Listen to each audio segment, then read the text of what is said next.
Simula sa darating na Lunes, October 17, ay patutupad na ng Interagency Committee on Traffic ang suspensyon sa window hours ng number coding scheme sa lahat ng pribadong sasakyan.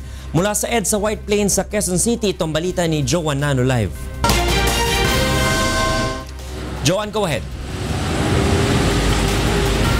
Yes, Attorney Reg, mas pinaaga na nga ng Interagency Committee on Traffic o IAC ang pagpapatupad nitong no window hours policy para sa lahat ng mga pribadong sasakyan na dadaan dito sa kahabaan ng EDSA at sa C5 Road.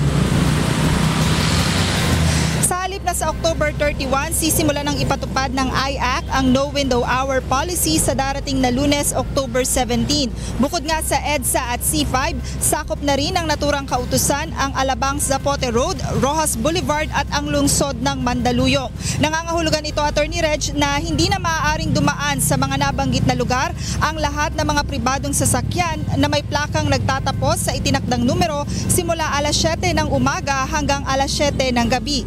Layo nito na maibsan ang inaasahang lalo pang pagbigat ng traffic ngayong papalapit na nga ang holiday season. At kaugnay nito, magsasagawa rin ng interagency group ng dry run ng bagong traffic management system sa Miyerkules, October 12 hanggang sa Biyernes, October 14. Narito ang naging pahayag dyan ng General Manager ng MMDA na si Tim Orbos. Beginning Wednesday to Friday, we will now impose the no window scheme, pero hindi ho kami manghuhuli. If ever may mahuli lang, we will just remind them. This is only for Christmas. So yun hong sinasabi nila sa atin na baka bumili lang ng kotse yung mga tao, tingin ko hindi naman nila gagawin yun just for 3 months.